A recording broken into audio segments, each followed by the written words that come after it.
Hoje vamos falar sobre 10 palavras em italiano que os brasileiros costumam falar de forma errada para você ver exatamente como pronunciar elas e soar exatamente como um nativo.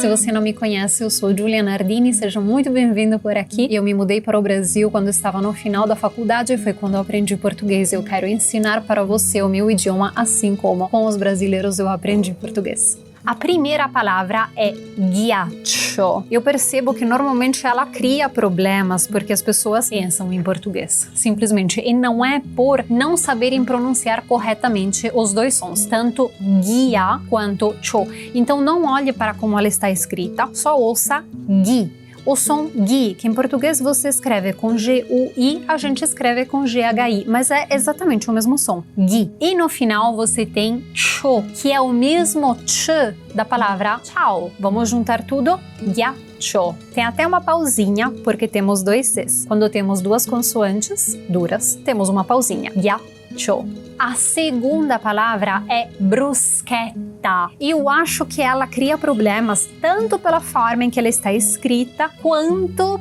pela aceitação que provavelmente existe fora da Itália de uma pronúncia errada. Sendo uma palavra que existe no mundo inteiro, às vezes ela foi pronunciada tantas vezes e com tanta frequência em vários restaurantes italianos fora da Itália que virou normalidade fora da Itália falar alguma coisa tipo bruschetta, não sei, coisas desse tipo. Fato é que em italiano é bruschetta. E somente desse jeito a gente vai entender. Juntos então, bruschetta.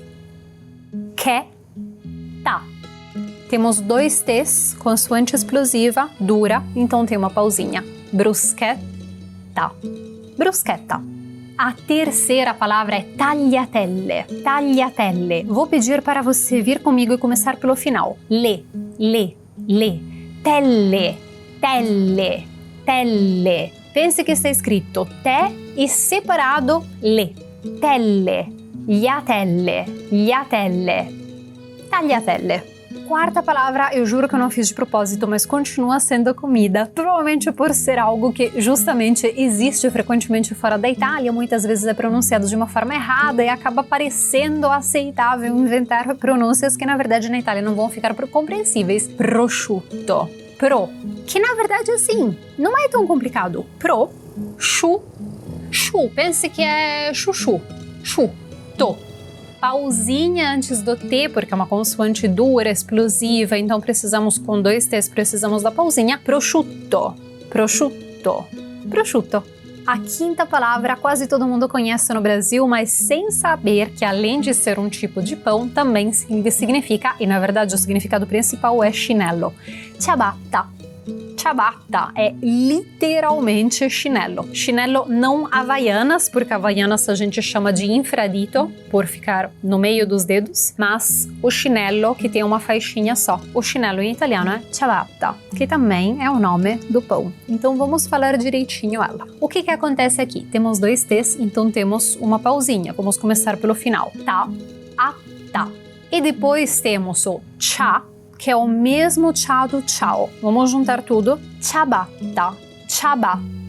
Parece um vídeo sobre comida. Não é sobre comida, é sobre pronúncia. Mas a cultura italiana tá tão pautada na comida, na gastronomia, focaccia, que muita gente considera parecido com fogaça ou associa com fogaça. Na verdade, tanto como sabor quanto como receita, não é tão parecido assim. É realmente um pouco diferente e a pronúncia, sobretudo, é completamente diferente. Focaccia.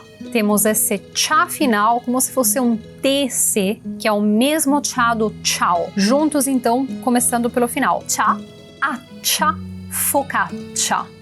A sétima palavra você vai experimentar quando você estiver na Sicília, sobretudo na região de Bronte, e você vai falar pistacchio. Aqui vem uma pequena dica. No norte da Itália, eu posso falar isso porque eu sou do norte da Itália, não é muito gostoso. Então, experimente sim, mas sobretudo quando você estiver no sul da Itália, sobretudo quando você estiver na Sicília. Ao meu ver, quando você estiver em Milão, não vai fazer sentido tanto assim valorizar o pistacchio. Mas tem que saber falar corretamente o nome. Vamos começar pelo final. O, io, chio,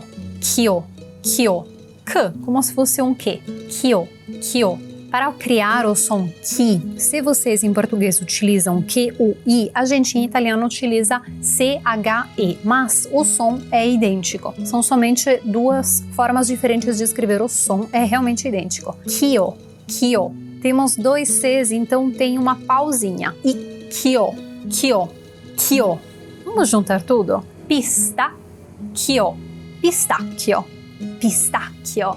E aqui temos a palavra linguine, que tem, além da regra para pronunciar ela, que a gente vai estudar agora, tem uma dica também que é muito importante. A distinção entre e i é extremamente importante em italiano, porque é a distinção no plural entre feminino e masculino. Então, se você falasse linguine, além de não existir, além de estar errado, você estaria falando que é uma palavra no masculino. Isso é muito forte para outras palavras como crianças, por exemplo.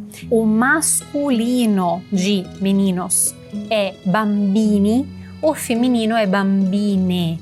Esse e bem forte, bem declarado, bem evidente, é extremamente importante para identificar o feminino. Nessa palavra temos linguine, e.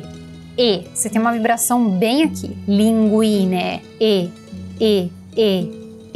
Não é e. Pode até apoiar a mão aqui, você vai perceber um movimento bem evidente. E.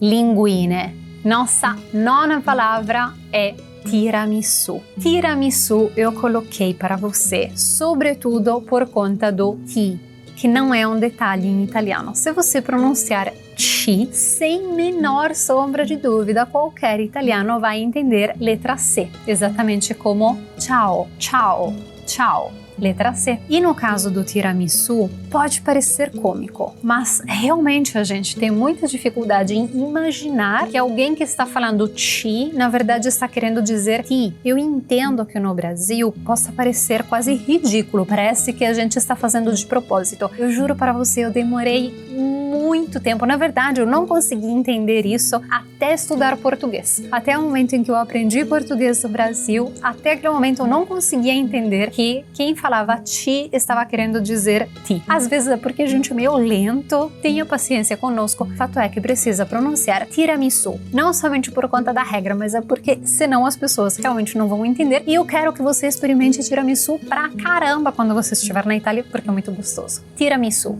Tiramisu, que ao pé da letra tira-me, é me puxe, me levante, me dá a mão, me agarra para eu levantar. E su é para cima, então literalmente é me puxa para cima, me levante para cima, significaria isso. O tiramisu tem café dentro, chocolate, mascarpone, é gostoso pra caramba, experimente e fale corretamente assim, você vai conseguir experimentar com mais facilidade. Tiramisu, tiramisu. Tiramisu.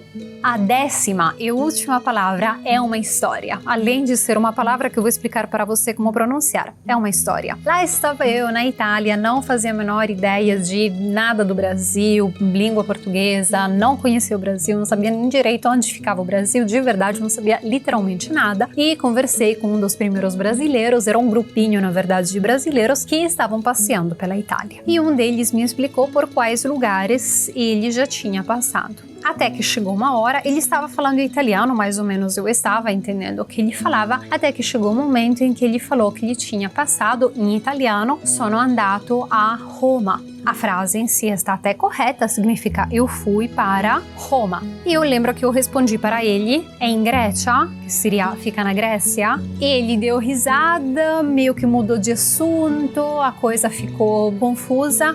E eu não entendi por qual motivo ele estava falando de uma viagem na Itália e falou de uma cidade na Grécia, Roma.